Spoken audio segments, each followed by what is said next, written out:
This is the Recovery Lab. Here we dive deep into the struggles, victories, and hope that stem from recovery. No shame, no judgment, just truth, grace, and inspiration. Let's walk this road together. All right. Welcome back to Recovery Lab. This is episode 114. I'm here with, I'm David Sugg. Brynn Knox.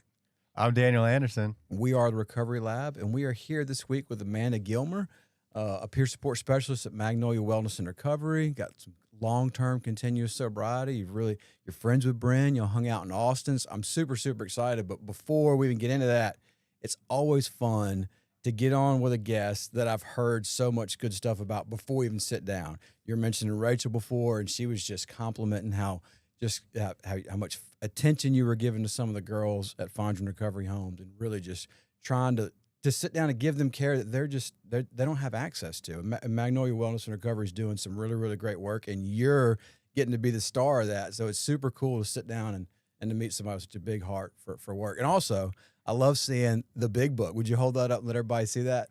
When somebody shows up with their big book, it's legit. It's legit. I love that cover. I love the ink. Worn through and through. I mean, matter of fact, it's falling apart. That's y'all. right. But, this big is book. my holy grail. Mm-hmm. And I thank y'all so much for having me on today. If you had asked me 5.5 years ago that I was going to be on the Recovery Lab podcast, I would have been like, how? Take me there, show me the way. So this is awesome. And, Magnolia Recovery and Wellness has been, what an honor to be able to give back. I am in a position to give back. And to help these ladies, figure out, how can we move forward? What are some goals you want for yourself, and watching them accomplish their goals. And it has been inspirational, to me. And, to hear that, thank you, Amanda, so much, is my driving force. Yeah. It's like, they say, I can't do this without you. But I say, you're already doing this. You're doing this. And, there's so much passion and drive behind this work. Year 5 for me has been all about giving back and service work.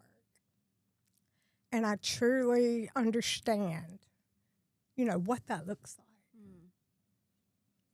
I've had service commitments before where, I've chaired meetings and, I showed up early and made the coffee or cleaned up. But this right here today is true service work. And it's been fulfilling, to say the least.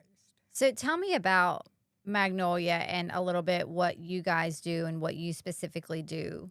Sure. With them. So first of all, I just wanted to talk a little bit about, when I first moved back here from Austin, where I got clean and sober, I went to a networking luncheon, the first responders of Mississippi, Ruth Ann Rigby and, Jody Rigby. And they were giving out awards, and one of the awards was Champion in Recovery. I looked over at my mom and I said, I want that award. And I gave her a wink, and it was Jody Penton. And he went up there and accepted his award. And I remember asking myself, who is that? I need to Google this guy. Like, what is he doing? How did he get here to receive that award?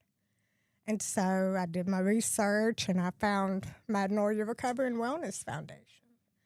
And I knew before leaving Austin and coming here that I wanted to do something similar. Yeah. And I was even thinking, I was thinking about my logo, and I was going to call it Magnolia Recovery. Yeah. And, find it, which is wild. Everything's Magnolia something out here in Mississippi. Right. But, I found Jody. I reached out. I introduced myself, told him who I was, and we took it from there. And, he had me on board. We met upstairs at the Whole Foods, Yeah. And I met Jody and Johnny Jerfitz, and, it was just, they were hugging me, and we were giving high fives, and I was like, these are my people. Yeah. I knew in that moment that this is it. I can continue the good work that I had already started in Austin. Mm-hmm. So, yeah, it's been a blessing. Yeah. Let's rewind. Sure. How did you get to Austin? What did that look like? Wow. So we call this our first step experience. Mm-hmm. It's like, how was my life unmanageable? How was I powerless? And I would go, I was using a lot of meth. And I would go into drug-induced psychosis. Completely fear-ridden, full of fear that I was going to be killed. And it was terrifying. It was traumatic. I had PTSD. It was all the things, just evil, dark. And I was in a very toxic relationship. So the police, I was hiding in the bushes, running around, running from whatever I thought was after me. People on meth always go to the bushes. Yeah, totally. Thank God I don't have to live like that anymore. But my mom, the police called my mom, and my mom called Ruth Ann Rigby. She's like, I'm on my way to pick her up. She needs some help.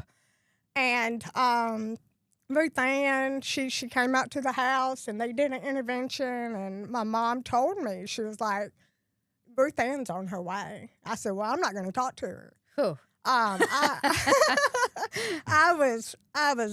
knew I needed help. I was desperate. I was terrified. But I had already gotten out of treatment 2 years prior. I didn't know that. So, so I knew what I needed to do. Yeah. I had matter of fact, I had a list of Monday, every day of the week, of meetings that I was going to go to. But, life run on self-will can hardly be a success. I needed to get out of town.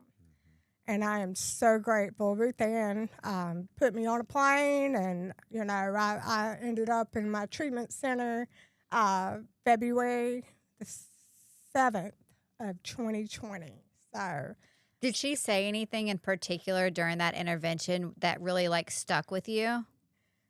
Can I mention the name of the treatment center? Yeah. Okay. I talk about it all the time. She said, you're going to BRC. And do you know what that means? Bringing real change. And she said, and do you know why? Because you're worth it. Oh. And, I was angry. I was angry. I did not want to go. But, once I got there, the surrender piece was, I feel like, was my driving force to the life that I have today. I don't know why that's making me emotional. I was literally picked up from the darkest place you can imagine. And given a brand new life. A brand new life. Yeah. And, today, I'm equipped with everything I need to be able to help the next person. What were some of your biggest challenges while you were in treatment? Or some moments where you were like, I can't do this, I have to go home. Did you have that? While I was in treatment, the biggest challenge. Well, the biggest challenge I would say is, we would have this accountability group, Oof. 5 days a week. And, that was tough because we had to bring accountability in the form of when I fail. And, that was tough. And, one day, we were sitting all in a circle, and one of my peers, she was like, Amanda, when you vape in the house, I feel anger. And, I keep saying, I haven't noticed. I say like 3,000 times every time I talk. So, and I've been doing this for a little while. So. I'm glad I'm not the only one. No, we may not need to at all. cut that out. No, this is so good. Keep going. So you got called out. I get called out, and, but that helped me. I needed that accountability. People, self cannot see self. Right. And Right. I needed somebody to say, this is how you're showing up. This is how I feel about it. And the biggest challenge really is leaving that group and not being able to talk about it for the next 24 hours. Yeah. That was hard. Yeah. Whenever we would get that, like after that group, when we would get accountability and we'd give accountability, and I don't know about you, but giving accountability was so difficult because it was like before I didn't want to lose any like friendships, you know what I mean? Because I already felt left out. And so if I called someone out or whatever, like they were gonna be mad at me and they wouldn't be my friend anymore, when like that's not what real friendship is. But yeah, we couldn't talk about it for 24 hours, and it would be so hard not to talk about it. And if you did, you'd be called out again. Yes. But, what they really focused on was real-time accountability. Like, don't wait until circle to hold that accountability. If you see something and it's concerning, it's not easy to hold accountability, but... Yeah. I like how you brought up like self can't see self, and it's so true. And so what are some things that you couldn't see about yourself that you learned? This most significant part for me when I was a client was the treatment center that I went to was 100% big book. Mm-hmm. I left there fully equipped with everything I needed to be able to carry the message. I was sponsoring it 6 months in, Mm-hmm. and I continue to do that. I've got a couple of girls that I'm working with today. And really, they help me as much as I help them. And what I've learned is my past does not define who I am. I can use my past as motivation to carry the message, to help that next person, Yeah. Let me just say something real quick. That's what's so beautiful about this program is Drew always said it, and I repeat this virtually every day. But when we get and stay sober, our past becomes profitable to us because it's something that we can now use to help other people. And it sounds like that's exactly what you were experiencing right there. Absolutely. Was there some people that you worked with in Austin besides the treatment center, like whenever you got out, that maybe planted the seeds for the kind of work that you're in now? Did you have some working with some peer support type professionals, or was it? Sure. So when I was a client at BRC, I had some extensive trauma therapy. And do you remember Joe Bowler? Yes. So I was so excited. I called him one day and I was like, I have this job interview with BRC Recovery, and they wanted me to come over and work with them overnight.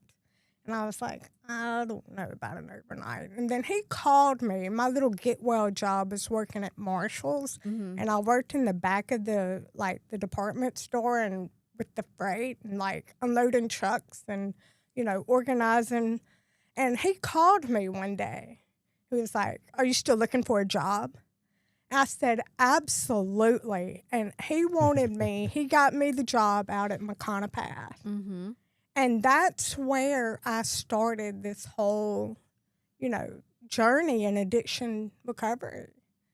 And I worked as an RCA, as a tech out there. And I was working as an RCA for like 2 years. Yeah. So I worked at McConnell Path, and then they, which is now Legacy, Texas. And I just wanted to say that if you are a male and you are listening to this right now, or you are a parent of a male, I will forever advocate for Foundation Stone Yes. family programs. They have a tremendous all men's facility out in Elgin, Texas. It's called Legacy, Texas. Look them up. 10 of 10 recommend. And then the girls too have the Pearl. They have the Pearl. Yes. Is that similar The to women. BRC Women's? I think so. I think it's basically the same program, new house. Don't quote me on that, but I'm pretty sure. But the way Marcia Stone runs her programs are all, they are big book based, and I'm pretty sure it's the same thing, which saved mine and Amanda's lives. So Absolutely. yeah, it sounds like an ad, but I just love them so much. I just trust them 100%. Absolutely. Yeah. And back to what David asked me, after 2 years of being an RCA, I started asking myself, well, what's next? I can't do this, long term. I'll get burned out. So I got my certification out in Texas as RSPS credentials for recovery support peer specialist. I started working as a Segway recovery coach for the same treatment center that I went to. But once that time was up, I started working for an amazing nonprofit called Communities for Recovery. And they had me stationed out at Communities First Village, which is a 51-acre tiny home community village for the formerly homeless residents of Travis County. Yeah. It was so special. Our office at Communities for Recovery was next door to Alan Graham, the CEO and founder of Mobile Loaves and Fishes. And I remember he was next door neighbors to our office, and I remember he said, "Come here, let me show you my little secret peach tree." And so he showed me, there were fruit trees all over, the property, and we had community organizations, and it was just such a special place. So I was providing recovery coaching and peer support to, formerly homeless individuals who, for so long, when you think about that demographic of people, they don't have that connection, or let alone the resources needed to be able to find and sustain recovery. And so being able to be in that position to help them. But as I started thinking about, moving back home and giving up a job that I absolutely loved, that was a hard decision. But I guess you would say April of last year, instead of signing a year's lease, I signed 6 months. And I started really putting together a plan. Okay, I knew I wanted to continue this kind of work, so I applied for the certification to the Department of Mental Health, and did that peer support training in November.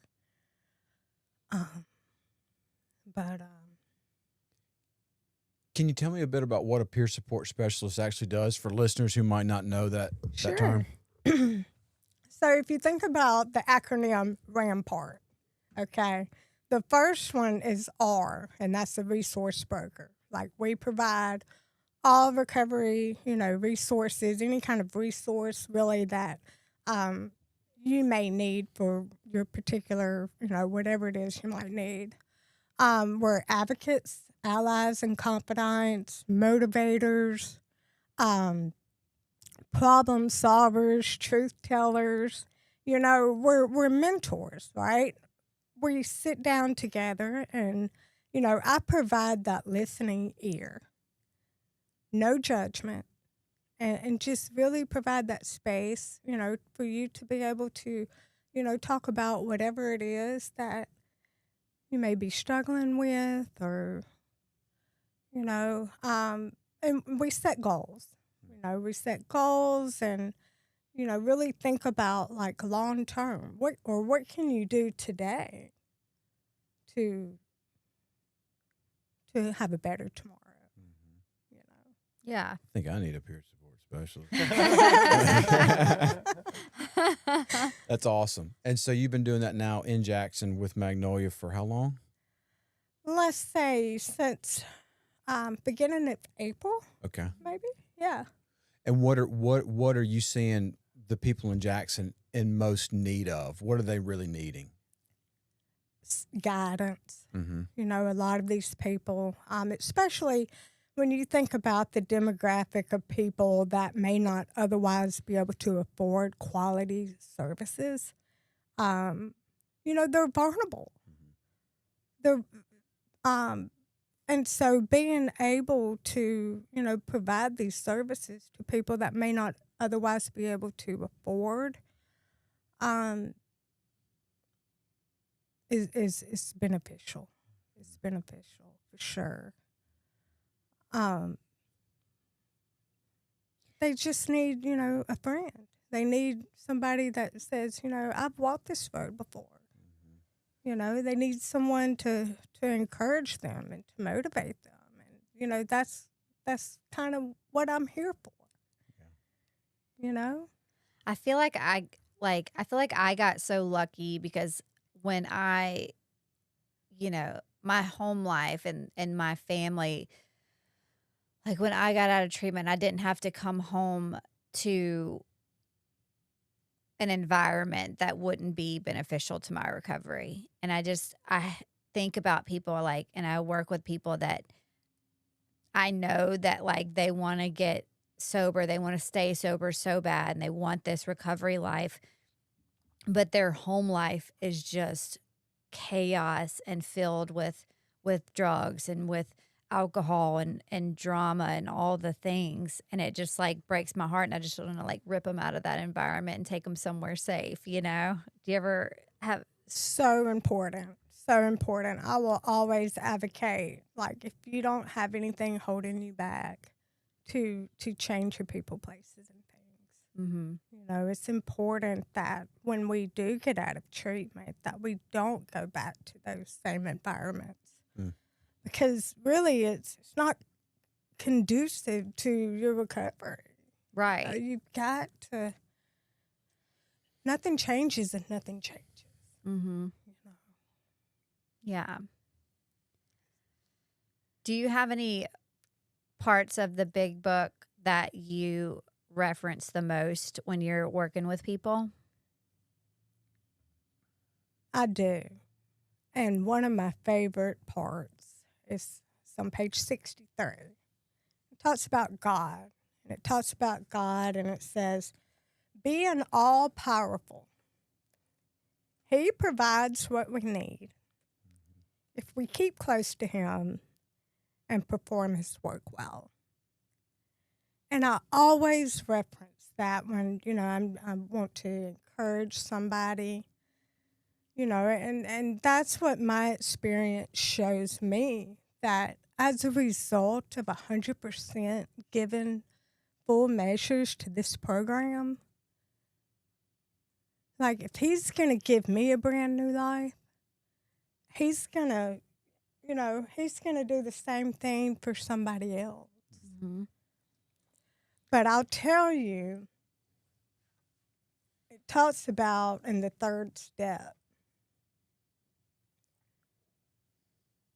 this was my moment of clarity when I thought, okay, it's going to be do or die for me. Mm-hmm.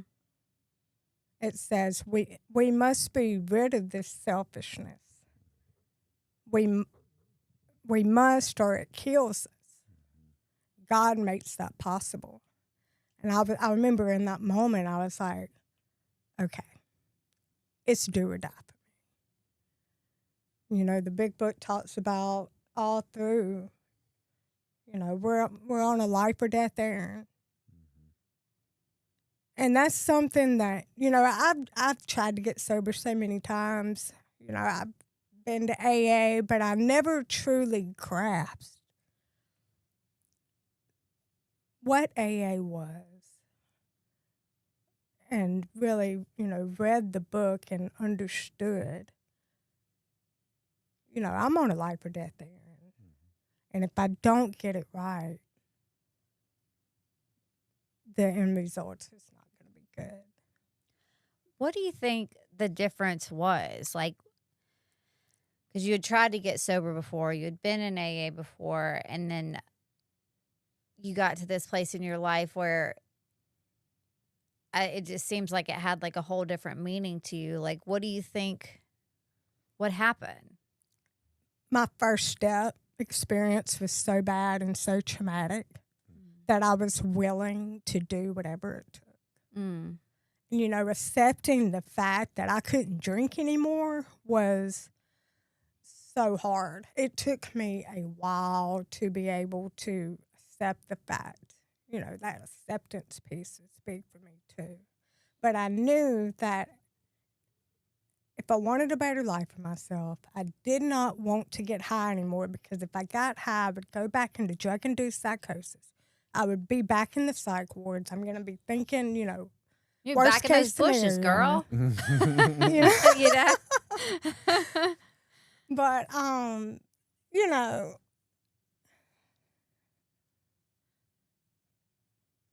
what did you ask me? I like what you said when you said that, because I have this, I'll write down things in my book that I like hear at meetings or something like that. And then I'll write down the first name of whoever said it and the date. And so it's been kind of fun to like look back at all that stuff. But on page 58, How it works. how it works, it says, when the pain exceeded the fear, that's when it worked. Gary from Northland, July 1st, 2019. Gary was great. I loved Northland. I did Northland too. was a staple. It remains a staple. Absolutely. So yeah, that reminded me of what you said. When the pain exceeded the fear, that's when it worked. When it got so painful that the fear of saying goodbye to this drug, this thing that's just like been our best friend, the worst best friend ever, but you know, has just like saved us from ourselves almost. You know, when the pain of all that just got so great, then the fear of being without it just wasn't enough anymore. Does that make sense? Absolutely. I was so willing and ready to try something different.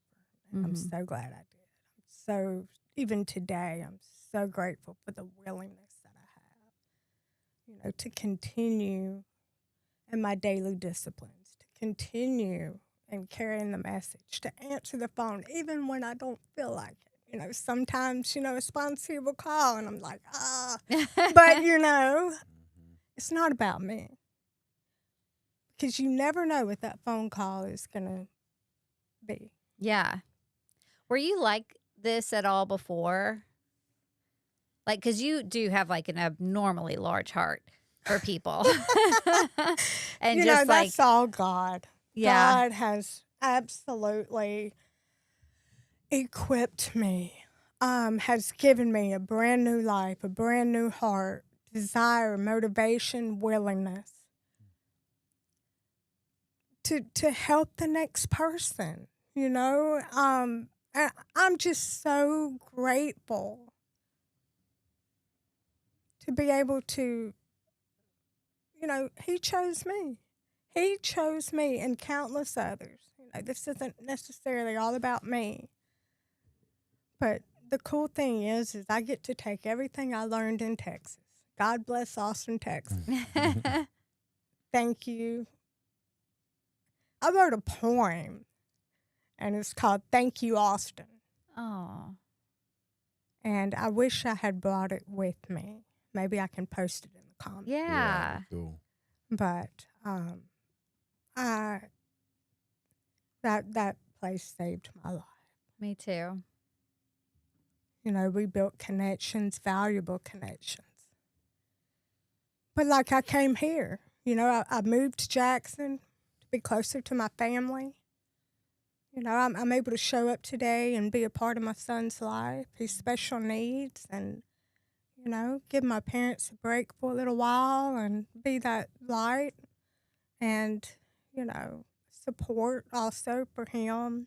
How's that been, your relationship with your son since you It's got been sober? incredible. It's been incredible. I'm able to show up. I've learned his routine. He has a very strict, like, routine that he abides by, and I've learned his routine and like how to, you know, I'm able to step in and, you know, let my parents step out for a little while.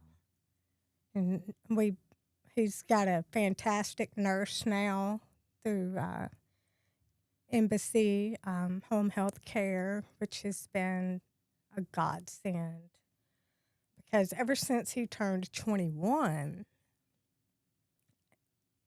his nursing care shifted from adolescent to adult. And so it was for so long you know, he turned 22 in May. It was a struggle to find a nurse for him. So now that he has that nurse, she comes Monday through Friday, and it, you know, it gives my parents a break. You know, eventually one day, you know, he'll live with me. Mm-hmm. But my dad, 7 or 8 years ago, built a house, and it's custom for Landon. You know, he's got this big walk-in shower, and they're able to put him on his shower chair and, you know, wheel him in there, and, you know, he gets his showers. And I wouldn't want to take him away from that. Yeah. But I feel like Mama has a new life now. I'm able to show up Yeah. when needed, and that's been special. Yeah. And it seems like, I mean, this life in recovery, and I'm sure you can relate is just like there's so many more like selfless decisions being made. Like you coming back to Mississippi, even though you were very, you know, in love with your life in Austin, and, you know, you not just ripping your son out of, you know, where he's comfortable right now in his, you know, familiar place because you know that's best for him. Exactly. It's just cool. Yeah, it is. It's because I lost so many years. You know, I was out there in self-will and just being destructive and like a tornado, you know, the book talks about, you know, Yeah. we're like a tornado who wars through, you know, that was me. I was selfish. I didn't care about anybody around me. And today it's totally different. I'm able to show up. Mm-hmm. And that's been special for me. For sure. I like to ask people if someone's listening and they want to try out this whole AA thing and they're going to try a couple meetings this week, what do you recommend? Open heart, open mind. No, which meetings? Oh, which meetings would I recommend? I do really appreciate, you know, Yana has a big community out there. Mm-hmm. There's a big community out at Yana. Definitely go to a noon meeting. There's a lot of solution, really, you know, anywhere. AA Unlimited is good too, but if you're brand new, you know, never really been to a meeting before, definitely check out Yana. Okay. for sure. Nice. Yeah, it's where I got sober. It was the first place I touched down. It was, I mean, it's kind of like the mall of sobriety. There's 4 Yeah. or 5 different meetings up there. A lot of different groups, old timers, newcomers, young folks. It's a cool place. It's definitely cool. It's got a big place in my heart. We've had Yana, some members of the board come on a couple times and talk about some of the struggles they've had maintaining, keeping the building open through COVID and through all the changes. But yeah, it's a big part of Jackson recovery for sure. It really is. So, You know, speaking of COVID, I was in treatment during the pandemic. Mm. And I remember thinking, well, what better time to work on yourself? You know, everything's shut down, you know, and I gave 100%. I was angry at first, but I slowly began to like surrender. Yeah. what was gave that? 100%. What was that anger from? What was that about? What was that little anger baby born from? I had gotten out of treatment 2 years prior. I went to a really good facility. It's called the Recovery House out in Columbus. And I had a really great experience out there. And I knew what to do.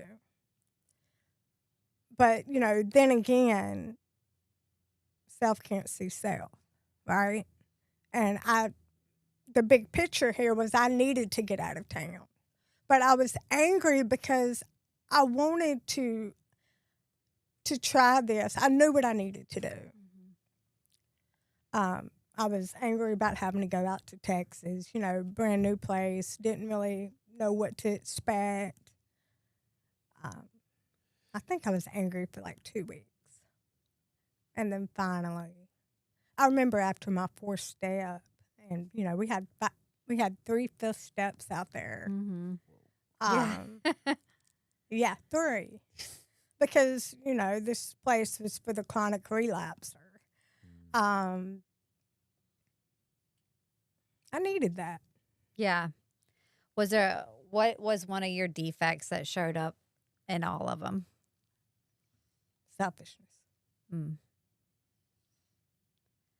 It's crazy because you're like one of the most selfless people I've met in recovery. And so, like, that's just a testament to this program working and how there can be such a psychic change happening in people, you know? It's not like you were, like, selfless before and you know, had a little bit of a drug problem. Like, this changed your entire being, this program. My entire being. And it's real and it's genuine and authentic. Thank you for saying that. You know, before coming on here, I remember praying, and I was like, I just hope they can see the authenticity. That's something I'm grateful for today. I mean, what a blessing it is to be sitting here, sharing my story, how I got here, what happened, and the work that I continue to do on a daily basis. You know, for me, it requires regular meeting attendance. I wake up 30 minutes early than I would like to, you know, and spend my time with my Creator. I read my devotions. That's what, you know, keeps me grounded.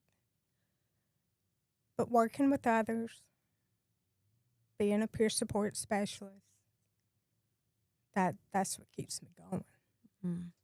And who knows what long-term looks like. I ask myself periodically, you know, what's going to be next?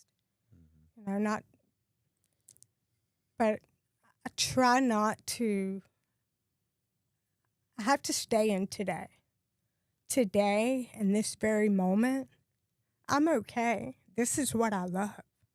I'm making a difference. I'm making an impact on the people's lives that I serve, right? Yeah, absolutely. So, What a blessing. real quick. So, the people that you serve, yes, absolutely. It's absolutely incredible. But how do you ensure that your work doesn't become your recovery? In other words, like, how do you ensure that, and it has to be I experienced a little bit of this last week with something, and what I realized was individuals like yourself and Brynn and anybody that works with alcoholics, there are times when that can be incredibly taxing and that can be unbelievably difficult to deal with. So on those hard days, yes, we've talked about all the positive aspects, and absolutely there's nothing better than working with an alcoholic and ensuring that, the message is spread.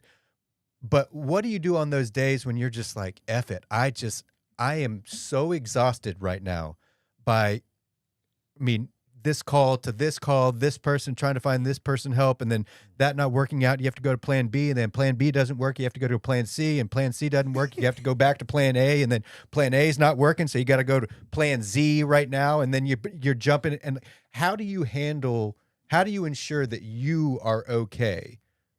You have to pour into yourself before you can pour into other people. I have to make sure that I'm going to 3 to 4 meetings a week. I'm talking to my sponsor Monday, Wednesday, and Friday. She used to have me call her every day at 11 o'clock for the longest. And now I talk to her 3 days a week. I'm doing my meetings. I'm taking that time in the mornings, my dedication to my Creator, because without my Creator, I would not be here today. And so I'm spending 20, 30 minutes every morning, doing what I need to do to take care of me and, to give back to my Creator, in the mornings.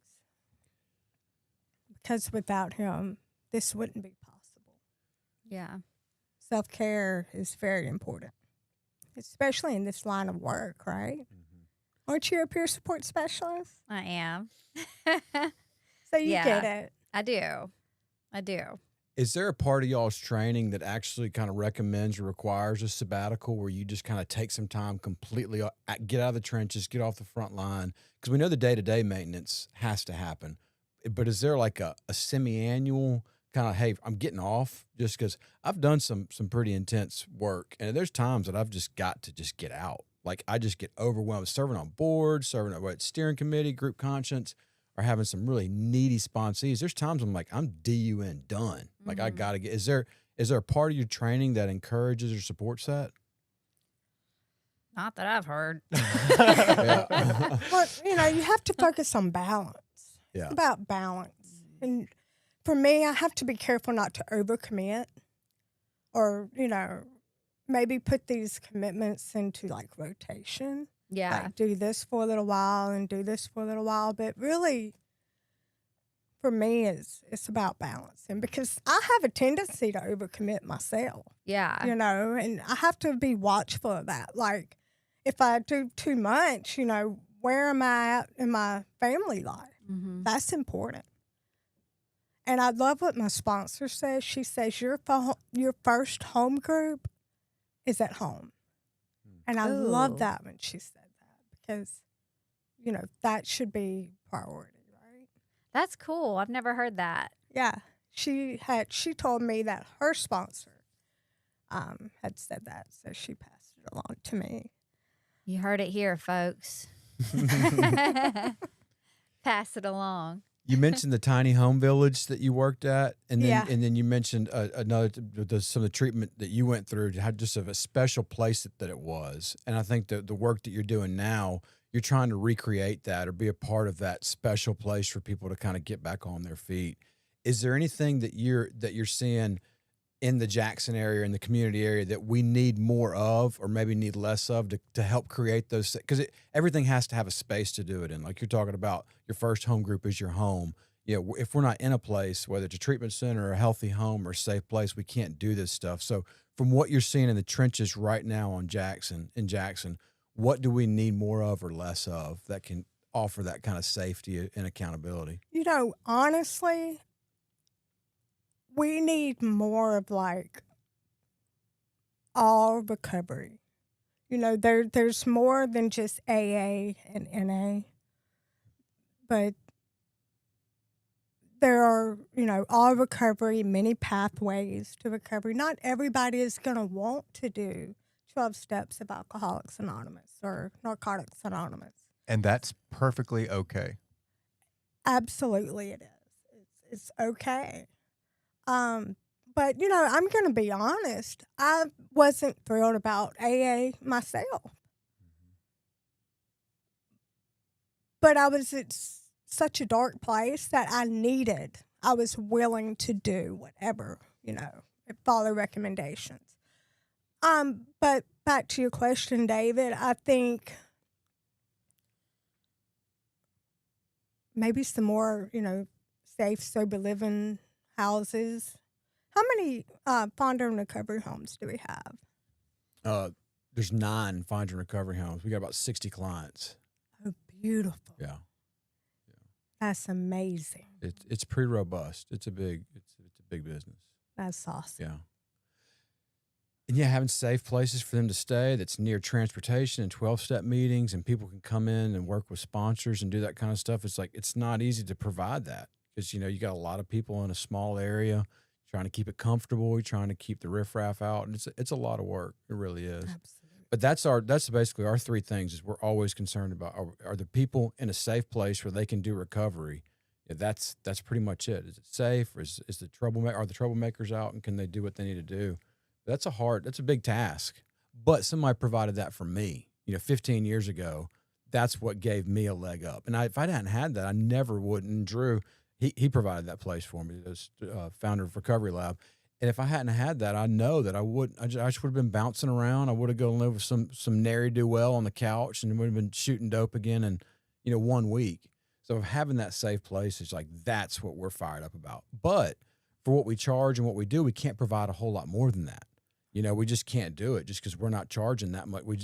Our clients don't have that kind of money. So what we need is people like y'all coming in and doing that, what you said, Rampart, listening, being an advocate, being a mentor, because we're just trying to keep the lights on and the bugs out and give drug tests. That's about all we can really do for it. So we need this whole ecosystem, what Magnolia's doing, what we're doing today on Recovery Lab to get the word out, what Rachel's doing in the business side of all this, keeping the houses going and keeping the lights on. Yeah. I mean, it takes a village. It takes a lot of people to do this stuff. I was on a call the other day, and somebody was mentioning how there's just so many different people who are given access to treatment today where people weren't getting treatment necessarily in our area like this 5 years ago. So the treatment centers are seeing an uptick and lots of people coming in off the streets, coming out of prison, people who've really, really just have not had access to kind of care before, and they're having to kind of change how their delivery, how they're working with different people, because it's not just, kid overdosed on something, they want to go to treatment, out of school or something. He's like, no, somebody might have been living on the streets for 5 or 10 years. In your work as a peer support specialist, are you seeing some of these like really just kind of intense clients that are having to take an extra level of care with them? Not yet. I'm actually working with a couple of ladies. I can see that if they continue doing well, that they will be a success story. So, it can be difficult. Sobriety recovery is not easy. But with the help of a peer support specialist and a sponsor, we can get through this. We can absolutely get through this. What are some indicators that show that, or that kind of lets you know that this person has a good chance of getting sober? Mm-hmm. Like, what are those, like, oh, this person has this, and this. Historically, they may have a good chance of long-term sobriety. What are those things? I walked to a meeting today. Somebody walked to Yana. I'm like, okay, that right there shows dedication, shows momentum, right? Just taking care of responsibilities, your health, right? It's going to these 12-step meetings. It's, working with a sponsor. Because I know from my experience that when I did those things, you know, that set me up, right? That set me up and continues to set me up for success. Yeah, it's really, I think, when people take those actions, it says everything. You know what I mean? Because we can have all the intentions in the world and nothing matters unless you're doing something. And that's what, like, with my sponsees, if they're not Actions. taking any actions, if they're, you know, just complaining about a certain problem but aren't willing to listen to solution or do anything to help fix it, then I'm just like, all right, this isn't gonna work out. Like, I'm kind of tough love like that, but like it really is about those action steps and like doing things you don't feel like doing. Exactly. You know? You know, for so long, my sponsor had me on my knees morning and night. And that's what I did. And there were days where I didn't feel like it, but I did it anyway. Mm-hmm. There were days I did not feel like writing the inventory or doing a nightly review, but I did it anyway. And like with consistency, and that's another, you know, the actions, how you can tell when somebody's going to get it or if somebody is going to, you know, struggle. So it's all about recovery is action. Mm-hmm. It's steps that we're taking towards self-betterment, Yeah. you know.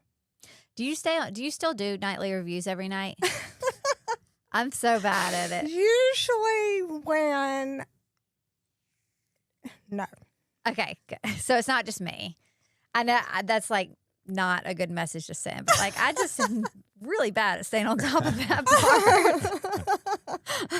part. I did for a long time. Yeah. In the beginning. Yeah. In the beginning, for sure. Maybe we can hold each other accountable and do them like a couple times a week. I would love that. Okay. Well, I you, would love that. you mentioned earlier in the accountability circle, what y'all did, was it BRC? Yeah. They try to do that stuff in real time. And I just had this morning, I had to make a direct amends to my wife. I'd scheduled something and hadn't been thoughtful about her schedule, and we had double booked something. And I was like, hey, that's not cool. I'm sorry about that. I don't want to keep you on your toes and make you all, you know, freaking out about where we're supposed to be at what time. And if I do that, if I'm making these direct amends, when it happens in real time, I don't have to do as many annual inventories, semi-annual, even nightly. If I'm doing it then, and that's the point, is that I'm not having to do this stuff at night. Like, what did I fuck up today? Yeah. It's like, no, I did it. I was like, that was wrong. I don't want to do that to my wife, you know? So I want to encourage each other to just not so much of like, yeah, we want to do it to get in the rhythm of it. But the real hope is that we're doing it right then. Yeah. Like, hey, that's not cool. It's not the person I want to be. You're my best friend. Why would I treat you like that? And just clear it up right then. Reminds me of step 10, right? Yeah. Mhm. Where we watch for selfishness, dishonesty, resentment, and fear. Yeah. And it says when these crop up, we immediately discuss it with someone, right? Mm-hmm. And, you know, I know that if I'm doing that, it's not always necessary for me to have to do a nightly review, but everything just flows. I'm still amazed at how, you know, this whole recovery thing and lifestyle is just flowing. Mm-hmm. Like, I don't have to think about it. I don't have to struggle anymore. Yeah.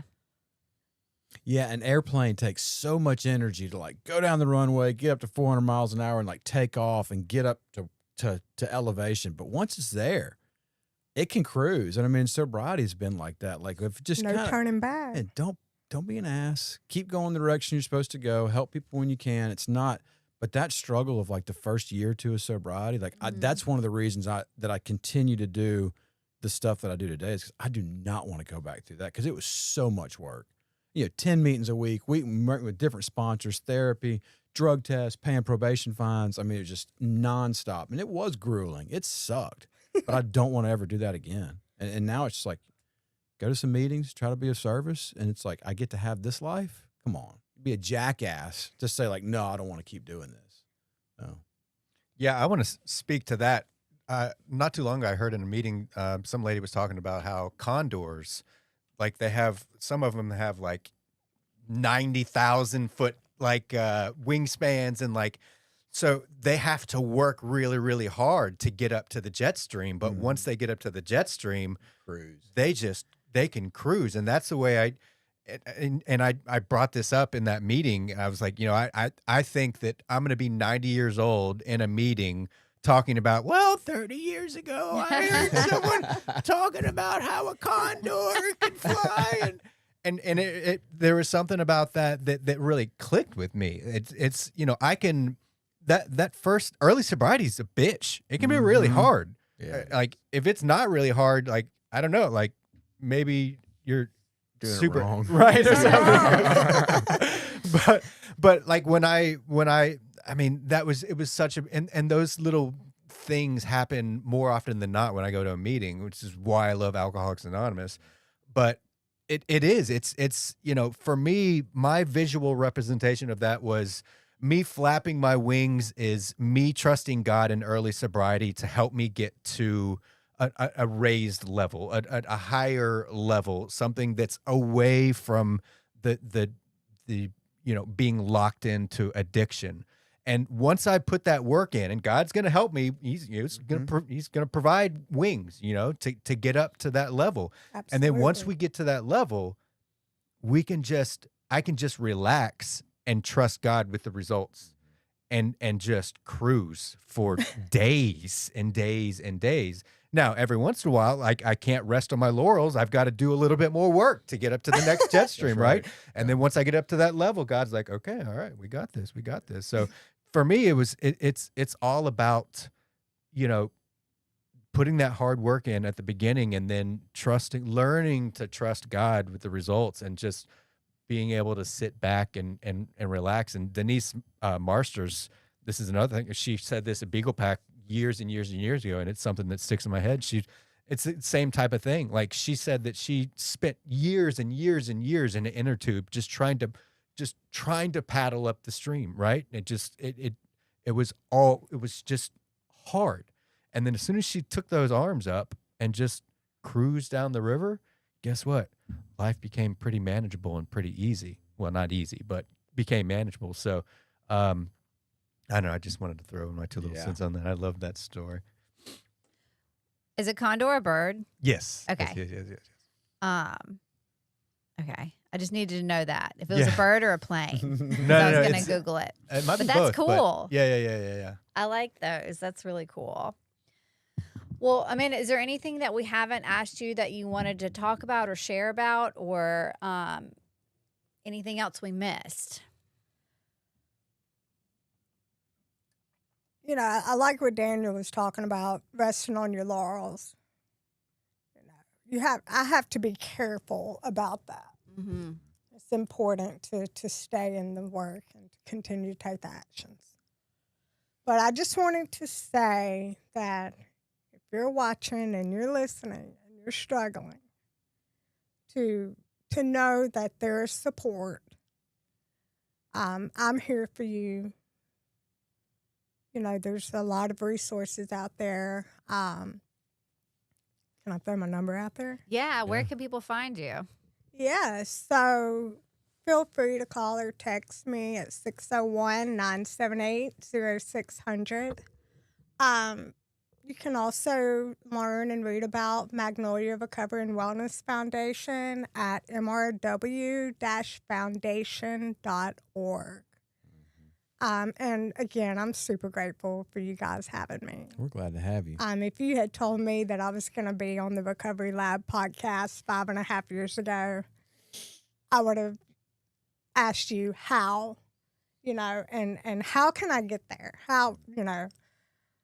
But anyway, just super, super grateful for this opportunity. Thank you. Absolutely. Thank you for being here, and it's been a joy, and an honor to watch you over the past few years and just be rooting for you from the sidelines. And I remember when you were leaving treatment, you were one that I knew you were going to be okay because of the action steps you were already taking and were planning on taking. And I don't know, I just had a lot of faith in you, and you've just become such an incredible like force in the recovery community, and it's just really cool to watch. So thank you for being here. Y'all make sure and look up Amanda if you need any peer support services, or if you want someone to go to a meeting with. She Free of charge. free of charge. Men, stay away. Okay, we're talking to women. You're like, I need a date to a meeting. Hey, real quick, will you talk about at the end the Hope Ultra? Yeah, I wanted to mention that in the show description, we will have information for the Run for Read Hope Ultra. I've been talking the last couple of podcasts about my friend who they found a brain tumor, and he's really going through it. And they're just so important to me. And so if you are looking for a spiritual experience in your life, follow along the Hope Ultra Facebook page. God's doing some real biblical stuff in this family right now, and just following along on their journey is really powerful, and that we could use all the prayers and everything. But there is a Run for Read. It's July 17th at Soulshine is where I believe it'll start. If I can do it, you can do it. And so we'll put the link and all that kind of stuff in the description to the show. And if you have any questions about it or have a hard time finding it, just DM us and I'll get you there and point you in the right direction. All right. Until Awesome. next week. Thank you guys so much.